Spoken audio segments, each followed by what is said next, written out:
તારીખ 28/11/95 રોજ યુવાદિન પ્રસંગે પરમ પૂજ્ય સ્વામીશ્રીએ તૈયાર કરેલા યુવાનોની સમર્પણ ગાથાઓ ગવાય.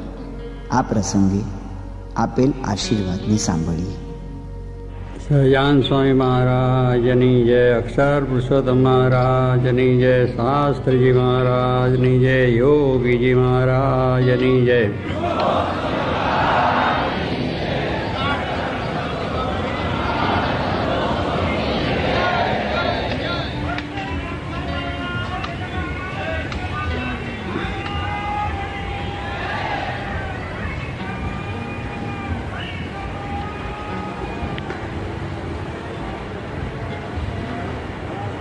આ જગતની અંદર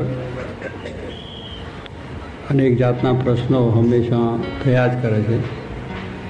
આપણા જીવનની અંદર પણ પ્રશ્નો બધા થયા જ કરે છે. જગત અને સંસાર એ એવો છે કે જેની અંદર પ્રશ્ન કોઈને ન થાય એવું નથી. જ્ઞાની હોય, પચની હોય, ડાયા હોય, મૂર્ખા હોય કે પછી અભણ હોય, એ દરેકને જ આ પ્રશ્નો આવે છે. એ પ્રશ્નના નિરાકરણ માટે માણસો જુદી જુદી રીતે એનો પ્રયત્ન પણ કરે છે અને એ પ્રયત્નની અંદર સફળતા પણ મળતી નથી, એટલે હતાશા, નિરાશા એ બધું અનુભવે છે અને એનાથી પોતે એ પ્રમાણે નિરાશ થઈ અને પછી એની કંઈ પણ પ્રગતિ થઈ શકતી નથી. એ પછી એમાં થાય કે મારાથી હવે કંઈ જ નહીં થાય, હું કંઈ જ કરી શકીશ નહીં, એવું બધું થઈ જાય છે. કારણ કે એને જે જાતનું બળ જોઈએ એ બળ એને પ્રાપ્ત થયું નથી. જે બળ છે ભગવાનનું બળ છે, સંતનું બળ છે, એ બળ એને પ્રાપ્ત થયું નથી, એનો આશરો થયો નથી. એટલે આવા બધા વિચારો આવી જાય છે, હિંમત હારી જાય છે. આ જગતનું ગમે એટલું બળ પ્રાપ્ત કરીએ આપણે, પૈસા હોય, સત્તા હોય, વૈભવ હોય, બધું જ હોય, પણ એ બળ આપણને કામ નથી કરતું, મનને શાંતિ નથી આપતું, નિરાશા આવી જાય છે. પણ જેની પાસે ભગવાનનું બળ છે, સંતનું બળ છે, એ માણસ ગમે તે પરિસ્થિતિની અંદર એને શાંતિનો અનુભવ થાય, આનંદનો અનુભવ થાય. એટલે માણસ પોતાના પ્રયત્નથી કામ કરવા જાય છે, પણ ભગવાનને આગળ રાખીને જે કંઈ કરે છે પરમાત્મા છે, ભગવાન છે, એ જ બધું કરી રહ્યા છે, એના થકી જ થાય છે, એવી જો પોતે દૃઢતા રાખે તો પછી એને કોઈ જાતની હતાશા, નિરાશાનું કારણ બનતું નથી. બાહુબળે પોતાનું કાર્ય કરીને કરવા જાય તો થાકી જાય. કેટલું તરે? સમુદ્ર તરવો છે, કેટલું તરી શકે? એ થાકી જાય. માઇલ, 2 માઇલ, કદાચ 25 માઇલ તરે, કોઈ બળીઓ હોય તો વધારે તરી શકે, પણ આગળ તરી શકે નહીં. પણ જો એને ભગવાનનું બળ હોય, ભગવાન રૂપી નાવમાં બેસી જાય તો એ સમુદ્ર પાર થઈ જાય અને બહુ જ આરામથી, શાંતિથી, કોઈ પણ કષ્ટ વગર, ખાતો પીતો આનંદ કરતો એની અંદર પહોંચી જાય. પણ માણસ એ બળને મૂકીને બીજું બળ પ્રાપ્ત કરવા માટે જાય છે, એટલે એને આ બધા પ્રશ્નોનું નિરાકરણ મળતું નથી અને એ રીતે દુઃખને અનુભવે છે. એટલે કહ્યું કે આપણે જો ભગવાનના સેવક બનીશું, ભગવાનના દાસ બનીશું અને સર્વ કરતા પરમાત્માને માનીશું તો પછી આપણને પ્રશ્નો તો આવશે.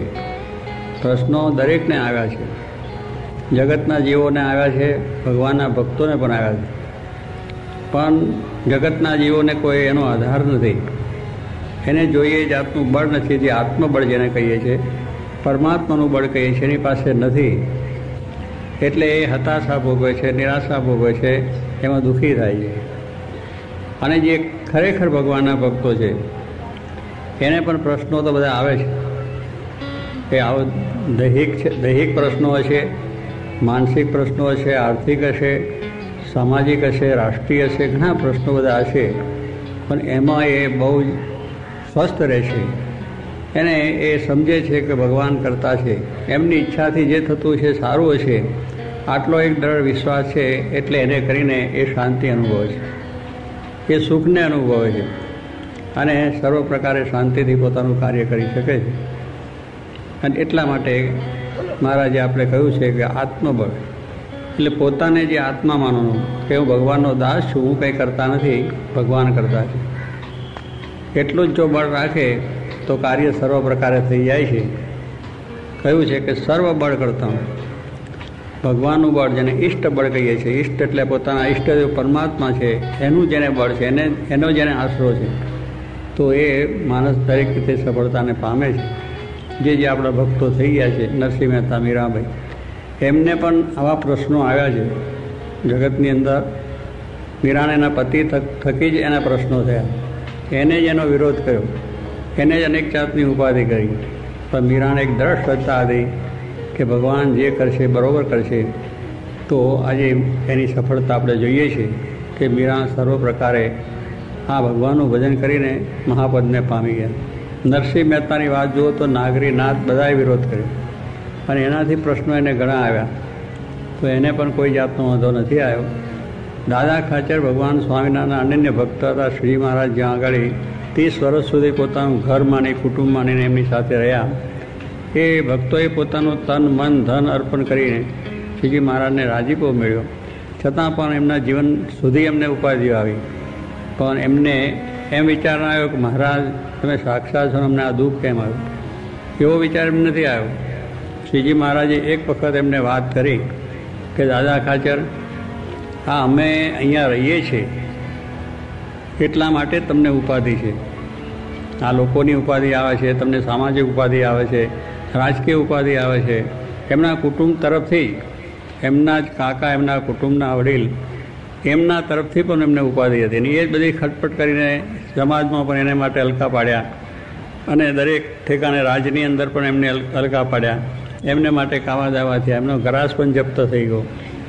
ગરાસનો જપ્ત આ મહારાજને, જેને માટે બધું ભગવાનને અર્પણ હતું, જે ગરાસની આવક ભગવાનને માટે, સંતો માટે વપરાતી, એ બધું બંધ થઈ ગયું. તો એ દાદા ખાચરને જરાય સંકલ્પ થતો નથી કે આ મહારાજ તમે એમને દુઃખી કરી નાખ્યા, હેરાન કરી નાખ્યા, મુશ્કેલ થઈ ગઈ. આપણને તો સહેજ માથું દુખે ને તો એ થાય કે હવે સત્સંગ બરોબર હદ્યો નહીં. ભાઈ સત્સંગ હદવાનું શું એમાં છે?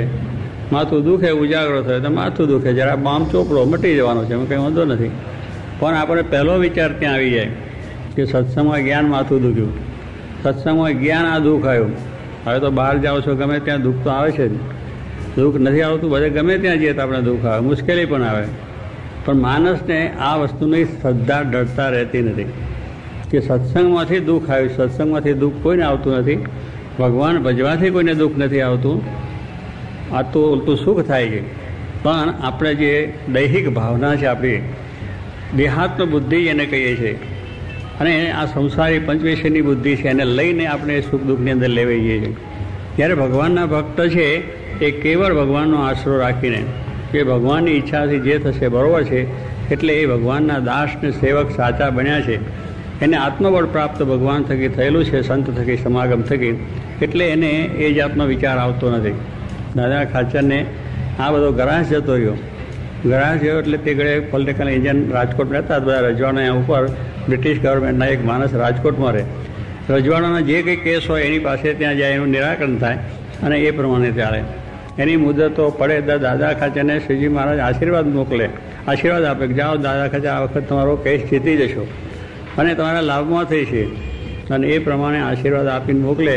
સીધા તો ઘોડા ઉપર વાહન વ્યવહારથી ત્યાં જવાતું કે દાદા ખાચર જાય, આખો દાડો જાય, બીજે દાડે કેસની મુદત પાછી પડે, પાછા આવે. એવું પોતે જ્યાં સુધી જીવ્યા ત્યાં સુધી રહ્યું દાદા ખાચરને. પણ એ ગરાસનો નિકાલ પણ ના આવ્યો અને દાદા ખાચરના લાભમાં પણ ન થયું.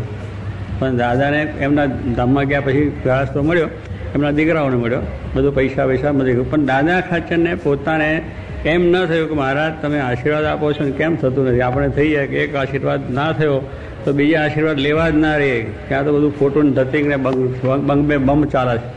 આપણને એમ થઈ જાય.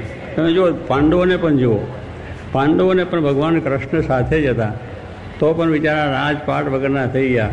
14 વર્ષ સુધી વનવાટ ભટકવું પડ્યું. પણ પાંડવોના મનમાં એમ નથી થયું કે આ કૃષ્ણ ખોટા છે, કે આ કૃષ્ણ છે એ આપણને છેતરે છે, એ બનાવટ કરે છે, એવું એમના મનમાં ના થયું. કૃષ્ણ કરે છે બરાબર છે. ભગવાન જે કરે છે સાચું જ કરે છે, આપણા લાભને માટે કરે છે, એવો વિચાર એમને હંમેશને માટે રહ્યો છે. ક્યારે પણ એમને સંકલ્પ પણ નથી થયો. આપણે તો સંકલ્પ તો થઈ ગયા છું, બોલી પણ નાખીએ બધું અને કહી પણ નાખીએ તમે બધા આમ છો ને તમે તો આમ કર્યું.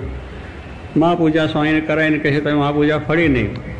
જો કે મારા એક વખત આશીર્વાદ જાઓ દીકરો આવે છે અને દીકરી આવી તો સ્વામી કહે તમે દીકરો કહો ને દીકરી કહે. સ્વામી કહે એ આવ્યું તો ખરું, જે આવ્યું તો ખરું, એમાં લાભ તો થયો છે ને, એમાં લાભ તો થયો છે ને. તેઓ કશું નહોતું આવતું, એમાં આવ્યું શું ખોટું થયું. પણ માણસને એમ કે એની ફરિયાદ થઈ જાય કે તમે આમ કહ્યું હતું ને એમ કેમ થયું. શંકા તરત આપણને થાય.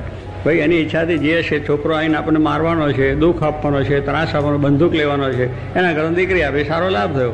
એવું ના સમજાય આપણને, એવું સમજાય નહીં, ઉલટું સમજાઈ જાય છે. એટલે આવા પ્રશ્નોની અંદર એ બધાના જ્યારે પ્રસંગો વાંચીએ છીએ ત્યારે આપણને થાય છે કે એમને કેટલી બધી દ્રઢતા છે અને કેટલી બધી એમના જીવનમાં ભગવાન વિશેનો એક આશરો દ્રઢ થયેલો છે. એટલે એ જે બળ છે એ બળ આ બહુ જબરદસ્ત વસ્તુ છે. એટલે દાદા ખાચરના પ્રસંગમાં આપણે જોઈએ તો ખરેખર એ વસ્તુ એવી જબરદસ્ત હતી અને એનાથી એમના જીવનમાં શાંતિ હતી, એમના જીવનની અંદર આનંદ હતો. દુઃખ તો હતા જ, કે બીજા લૌકિક જીવો છે એટલે મનુષ્યો જે જગતના છે એને આવે છે એવું જ હતું, પણ એમને એક આધાર હતો, પરમાત્માની હૂંફ હતી, પરમાત્માનો ટેકો હતો, ભગવાનના એના પર હાથ હતા. તો એને લઈને આવા પ્રસંગો પણ એ ધીરજ, હિંમત અને પોતાનું કાર્ય કરી જ જતા હતા. એમને કોઈ દિવસ એમાં પાછું મન નથી પડ્યું અને ભગવાનમાંથી શ્રદ્ધા ડગી નથી. આપણી શ્રદ્ધા ડગી જાય છે એટલે આ બધી વસ્તુનો પ્રશ્ન થાય છે અને એવું કાર્ય આપણે થાય છે. શાસ્ત્રી મહારાજના વખતમાં આશાભાઈને, ઈશ્વરભાઈને, આપણે મોતીભાઈ ભગવાનદાસ આનંદના આ બધાના ભક્તોના આખ્યાન આપણે વાંચીએ છીએ. રામચંદ્ર ઠાકર આવા જે નડિયાદ હતા, આવા બધા ભક્તોનો પણ શાસ્ત્રીમાના જીવનો પ્રસંગો વાંચીએ છીએ કે એમના જીવનમાં પણ કેટલી બધી મુશ્કેલી આવી. સંસારિક મુશ્કેલીઓ હોય, એમને ખેતીવાડીની મુશ્કેલીઓ હોય, વ્યવહારની મુશ્કેલીઓ આવી છે, હાથે પગે થઈ ગયા એવી પરિસ્થિતિ પણ થઈ ગઈ, દેવા પણ માથે જબરદસ્ત થઈ ગયા, ત્યાં જમીનો ખેડતા હતા. અને આ બધા પ્રસંગોની અંદર સરકારનું ભરત ભરવાનું પણ થઈ શક્યું નહીં. એવી પરિસ્થિતિમાં પાણી બહુ આવી જાય, દુકાળ પડી જાય, પાક પાકે નહીં, બધું થઈ ગયું. પૈસા ભરવાની સ્થિતિ, જમીન હરાજી થવાની હતી, પાછી જતી રહેવાની હતી. એવા પ્રસંગો આવ્યા તોય પણ મોટા સ્વામીને એમને કોઈ વિચાર ના આવ્યો કે આ શાસ્ત્રી મહારાજ આપણને દુઃખી કર્યા, કે શાસ્ત્રી મહારાજ આપણને કોઈ પ્રકારની સહાય કરી નહીં, એવો વિચાર કે સંકલ્પ અર્થ નથી આવ્યો. કેટલાક માણસો બુદ્ધિશાળી હોય કે આશાભાઈ, મોતીભાઈ, હા તમે એને શાસ્ત્રી મહારાજ ભિખારી કરી નાખ્યા, તમને હાવ ભિખારી કરી નાખ્યા, હાથે પગે થઈ ગયા. તમે સોંભળો કેટલા માથે વાળ એટલું દેવું થઈ ગયું છે, કોર્ટ કચેરીઓ થાય છે અને હાવ તમે પડી ભાગ્યા અને આ દુઃખી થઈ જશો. તમે પટેલના દીકરા છો, તમારાથી ભીખ નહીં મગાય અને આ તમારાથી કંઈ કશું થઈ શકશે નહીં, તમે દુઃખી થશો. માટે શાસ્ત્રીને મૂકી દો. શાસ્ત્રીને તમે મૂકશો તો તમે સુખી થશો, બાકી એ તમને ભિખારી કરે. કંઈ બાવા છે એટલે એની પાસે બાવા જ કરે, બીજું કંઈ કરે. અમારી પાસે તમે આવો, તમે કંઈક સાધુ થશો, તરત વાત કરીએ, કારણ બાવાને જ કરે, એ જ વાત કરે ને. એટલે કહેવાનું શું છે કે એમ એ લોકોની જે બુદ્ધિની વાત કરું છું, જગતની બુદ્ધિ કેવો વિચાર કરે કે બાવા કરશે તમને, તમે હાવ એ થશો. પેલા કે ભલે અમારે બાવા થઈએ અને ભીખ માગવી પડે, પણ ભગવાનને સંત માટે ભીખ માગવી પડે એનો અમને કાંઈ વાંધો નથી. આ દુનિયામાં અનેક જાતની ભીખ માગે છે, કયો માણસ ભીખ નથી માગતો? રાજા હોય તો ભીખ માગે છે, કરોડપતિ પણ ભીખ માગે છે અને સામાન્ય માણસો ભીખ જ માગે છે. સામાજિક કાર્યો કરીએ છીએ એમાં બધા ભીખ નથી માગતા. સ્કૂલ કરવી, કોલેજ કરવી, બીજું કરવું, ત્રીજું કરવું, બધું ભીખ જ માગે છે. રાજાઓ છે પણ કર લે છે, ભીખ જ માગે છે. શું કરે છે? અત્યારે પ્રધાનોથી મોટા બેઠા છે એ શું તો કરોડપતિ એના ઘરમાંથી કાઢે છે, એ કર જ ઉઘરાવે છે, તમારા પર ટેક્સ નાખે છે. ભીખ જ છે એક જાતની, એક જાતનો આ જાતનું પૈસા મેળવવાનું એ છે. એટલે ભીખ તો બધા જ માગે છે, નાના મોટા બધા છે. એ પૈસા વગર, એ માગ્યા વગર આવી મોટી સંસ્થાઓ થતી નથી. એટલે ભીખ કદાચ માગવી પડે તો એમને કહ્યું કે શાસ્ત્રી મહારાજ માટે ઘરે ઘર કદાચ અમારે જઈને ભીખ માગવી પડે, અગર એનાથી અમારે વેચાઈ જવું પડે તો બહેતર છે, વેચાઈ જઈશું, પણ એનો આશરો નહીં મૂકીએ. એ અમારી ટેક છે, કદાપી નહીં થાય, એવી દ્રઢતા હતી.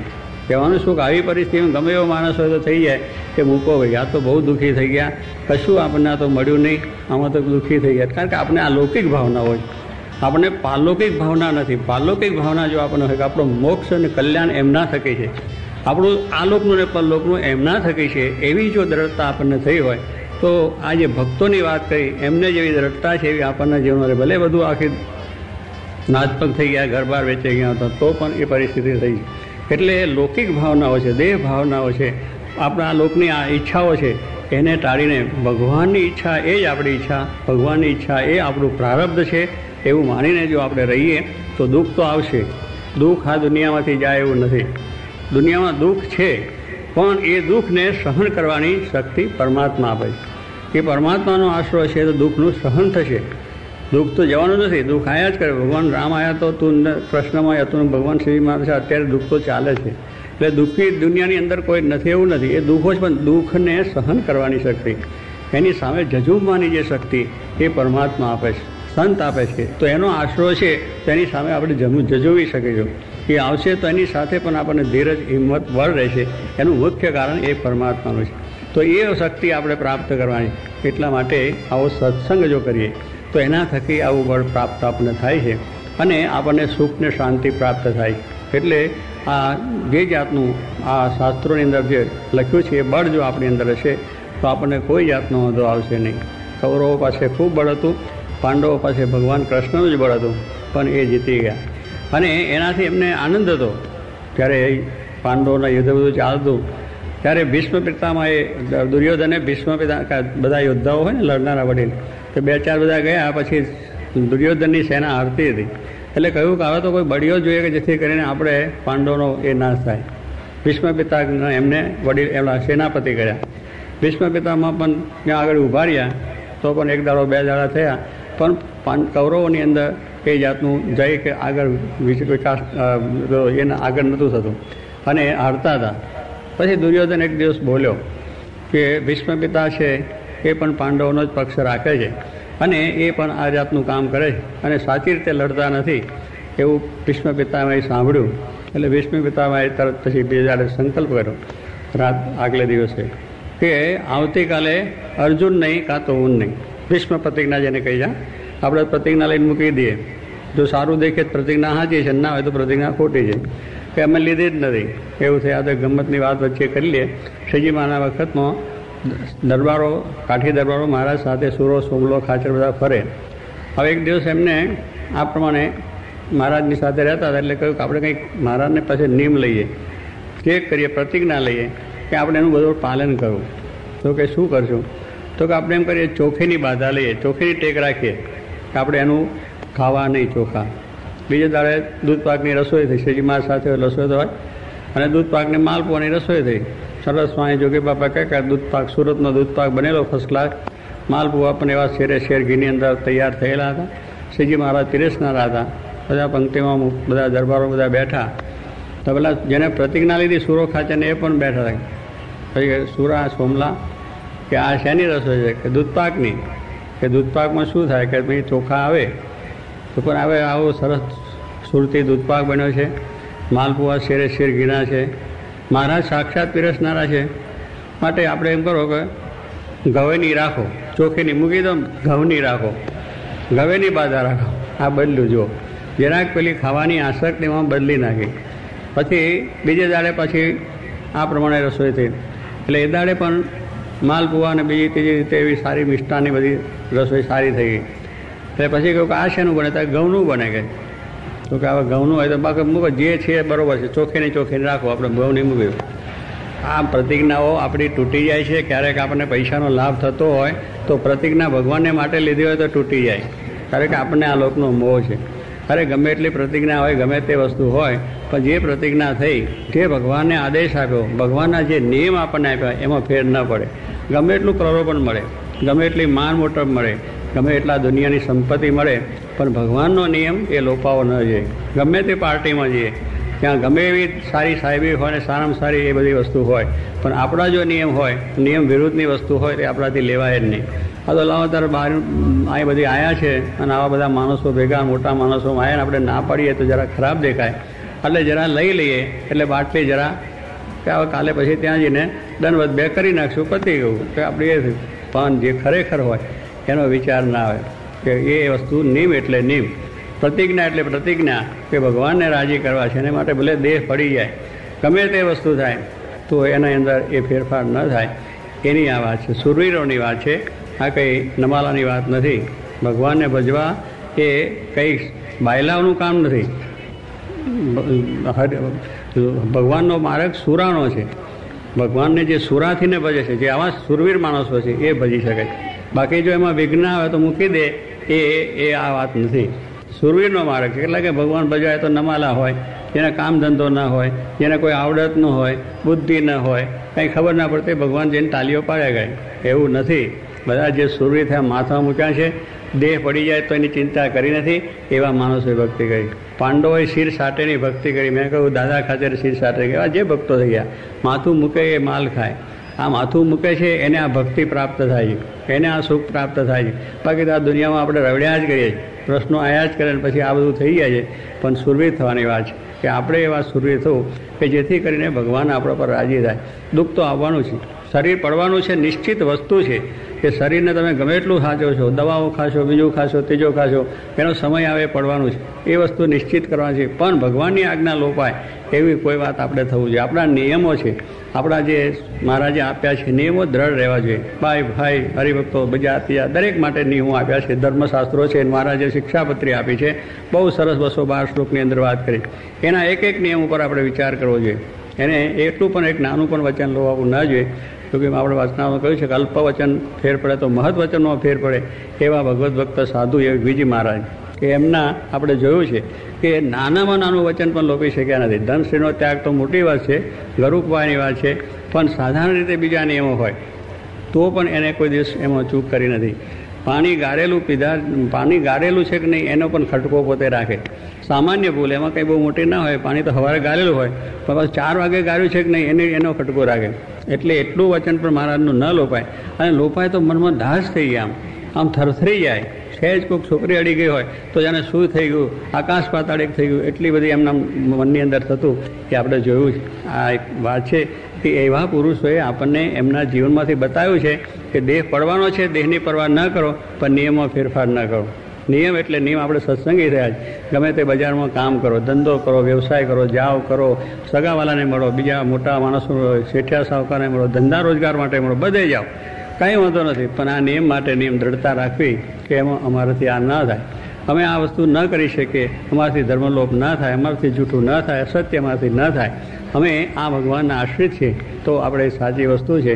ભગવાનની કંઠી પહેરી છે તો ભગવાનનું વચન આપણે પાળવું એવી દ્રઢતા જોઈએ, એવી રીતની આપણી વસ્તુ જોઈએ. તો એ પ્રમાણે ભીષ્મ પિતાની પ્રતિજ્ઞા કહીએ છીએ કે આ તો ભીષ્મ પ્રતિજ્ઞા છે. એ આજે પ્રખ્યાત છે શાસ્ત્રોમાં. કોઈ પણ કહે આ તો ભીષ્મ પ્રતિજ્ઞા, એટલે ફરે નહીં, પેલી ફરી જાય છે એ પ્રતિજ્ઞા નહીં કહેવાય. ભીષ્મ પ્રતિજ્ઞા એટલે પછી કોઈ દિવસ ગમે તે આકાશ પાતાળ એક થઈ જાય, કદાચ દેહ પડી જાય, દેહનું મૃત્યુ થઈ જાય તો કારણ કે મરવું છે એક વખત, 2 વખત કોઈ મરવાનું નથી, મૃત્યુ નિશ્ચિત છે માનીને ભગવાનની જે આજ્ઞા પ્રતિજ્ઞાઓનો કોઈ ફેરફાર થતો નથી. ભીષ્મપિતાએ લીધું અને એ વાત આખા એની અંદર ત્યાં રણસંગ્રામમાં ફેલાઈ ગઈ કે આવતીકાલે ભીષ્મની પ્રતિજ્ઞા છે, અરે અર્જુન જરૂર જવાનો. અર્જુનનું કાલે મૃત્યુ છે નિશ્ચિત વસ્તુ છે, કારણ ભીષ્મપિતા એટલા જબરજસ્ત હતા યોદ્ધા. એટલે એ વાત આખી ચર્ચાએ રાત્રે બધા ત્યાં રાત્રે તો બધા સેના સૂઈ જાય, પછી સવારે યુદ્ધ થાય. એટલે બધી હાહાકાર થઈ ગયો છે ને ચેતન, હાહાકાર મચી ગયો ત્યાં આગળ, આખા બધે આગળ. એટલે તરત ચારે બાજુ હો થઈ ગયું કે આવતીકાલે આમ થશે તેમ થશે. હવે અર્જુન છે એ જઈને સૂઈ ગયો. રાત્રે સુવાનું એટલે અર્જુન તો રીસર પોતે પથારીમાં જઈને ઘસ કાઠાળ ઊંઘવા મળ્યો, નસ્કરમાં જેમ બોલે ને એવી રીતે નિરાંત એકદમ. હવે જે માણસને કાલે મૃત્યુ થવાનું છે એવી વાત મળી હોય તેને ચેન પડે ખરું? હોવાનું, ખાવાનું, પીવાનું કાંઈ ના ભાવે. અને કેમ થશે, શું થશે, હજારોને પોતે રડવા મળે, હજારો રડાવે ને હજારોને દુઃખી કરે, પોતે દુઃખી થાય, કંઈક ને કંઈ મથામત કરે કે આવતીકાલે આમ થશે, તેમ થશે, ફલાણ થશે. પણ આ તો સૂઈ ગયો. જે માણસનું મૃત્યુ થવાનું છે, જેને આ રીતે અલ્ટિમેટ પેલું મળી ગયું છે, અત્યારે કહે છે ને લોકો પેલા અત્યારે બધા આવે છે પજામાં કે આ બધા પેલા શું એના નીચે આવે છે ને ના આને મારી નાખવાના છે એવું બધું આવે છે ને લોકો અત્યારે છાપવામાં આવે છે કે ફલાણા છે ને હિટ લિસ્ટમાં આવે છે. હિટ લિસ્ટ એની અંદર આવે છે અને હિટ લિસ્ટવાળા બધા આગા પાછા થાય અને કેટલા જાતના પેલા બધા એમના સેવકો બંદૂકો લઈને સાથે કરવું પડે. હિટ લિસ્ટમાં આવી ગયા એટલે થઈ રહ્યું. એને ખબર છે કે આ કંઈક મરી જશું માટે જેટલું રક્ષણ થાય એટલું કરવા પ્રયત્ન કરે. અર્જુન તો કાંઈ રક્ષણ નહીં, કોઈ માણસ નહીં, કોઈ નહીં. ભલે જ્યારે આપણું થવાનું મૃત્યુ એટલે હુઈ જ ગયો બિચારો લાંબો થઈને અને ફર્સ્ટ ક્લાસ રીતે ઊંઘવા માંડી પડે. કહો આવું જ્યારે હોય ત્યારે ઊંઘ પણ ના આવે. હા, પણ એને એક જ હતું ભગવાન કૃષ્ણ છે એટલી જ એટલે ઊંઘ હતી. પછી કૃષ્ણ પરમાત્મા પોતે બધા કહે અર્જુન ક્યાં ગયો? આ બધી વાતને બધું ચાલે છે પણ અર્જુન છે ક્યાં? એ તો એના પેલા પોતાના તંબુમાં જઈને સુઈ ગયેલો અને ઊંઘવા માંડ્યો. કૃષ્ણ જઈને એને દંડોળ્યો. અર્જુન તો ઊંઘતો હતો, રીસર નસ્કોમાં બોલતો. કૃષ્ણ આમદામ બોલાય કે નહીં, એ કેમ ઊંઘતો છે? તો ઊભો થઈ કે કેમ શું છે? તો ઊંઘ જ કેમ? કે કેમ? કાલે ભીષ્મ પ્રતાપે એ પ્રતિજ્ઞા કરી છે કે આવતીકાલે તારું મૃત્યુ છે અને તું ઊંઘે છે? આવી તને તારા માથા ઉપર જબરજસ્ત એ છે અને તું ઊંઘે છે કેમ? તો મહારાજ એટલા માટે ઊંઘું છું કે તમે જાગો છો, એટલે મને વાંધો નથી કે મારી ચિંતા તમને છે, મારી ચિંતા બધી તમને છે, હું કંઈ ચિંતા કરતો નથી, એટલે તમે જાગો છો એટલે ઊંઘું છું.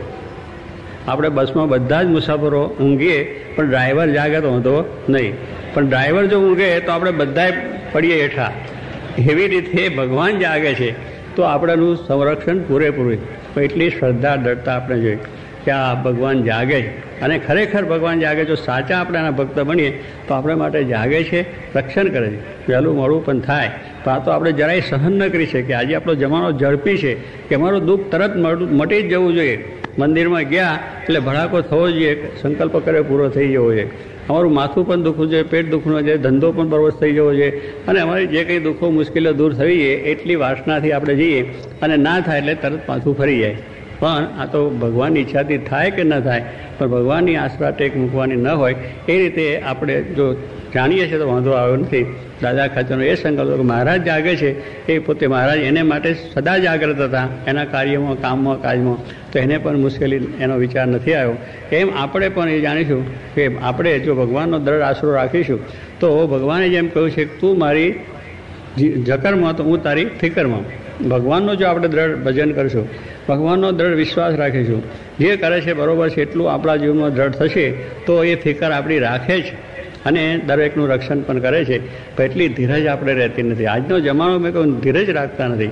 તાવ આવ્યો એટલે તરત મટવું જોઈએ, ડૉક્ટર ઇન્જેક્શન આપી દે અને પછી મટી જાય એટલે જાણે બહુ થયું. પણ એ ડૉક્ટર ઇન્જેક્શન આપ્યું છે એ પાછું બીજું ઇન્જેક્શન મારવા માટે આપ્યું, તાત્કાલિક મટાડે છે પણ પાછું બીજું ઇન્જેક્શન લેવું જ પડશે. મૂળમાંથી રોગ નથી ગયો, મૂળમાંથી જે રોગ જો નથી થયો એમ આપણને કદાચ કોઈ તાત્કાલિક એવો ચમત્કારી મળી જાય કે લો તારું મટી જશે, થઈ પણ જાય. ઘણા ભૂવા જાગરી અત્યારે બધું ચાલે છે, આપણી આસ્થા ત્યાં બેસી જાય.